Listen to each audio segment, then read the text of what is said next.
The whole Trump wiretap controversy just got a lot more strange, and the question of who's going to get to the bottom of it just got a lot more complicated. The wiretap controversy obviously is the one that stems from the recent tweets by President Trump charging that his predecessor, Barack Obama, tapped his phones at Trump Tower during the presidential campaign. That's a charge that the House and the Senate Intelligence Committees have been told they should investigate, along with charges that the Russian intelligence agencies interfered in the 2016 campaign, possibly to help Donald Trump by hacking into Democratic computers.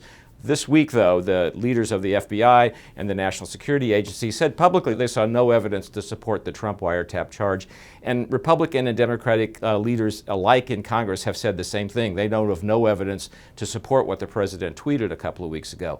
Now for the new drama. Just on Wednesday, Devin Nunes, who's the chairman of that House Intelligence Committee, announced that he has learned that some phone conversations involving people in the Trump transition, the presidential transition, not the campaign, but the transition, were intercepted by U.S. intelligence agencies.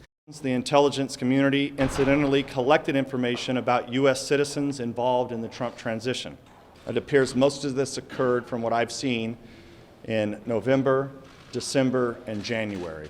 That means that the people in the Trump transition team weren't the targets of the collection, but rather the people they were talking to, presumably foreign nationals who were the object of some kind of foreign intelligence operation. Congressman Nunes didn't give much more detail. He said he was very alarmed by this and that he was going to go brief the Trump White House. Now again, this is not the same as the Trump allegation of wiretapping during the campaign, but it's related, and it does raise the question of how we're ever going to get to the bottom of all this.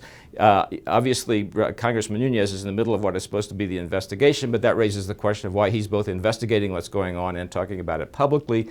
And his committee, the House Intelligence Committee, looked at a public hearing this week as if it was pretty divided between Democrats and Republicans, raising the question of whether that's the place where this can all be sorted out independently and objectively. The Senate Intelligence Committee is going to give that a try too. They haven't started yet.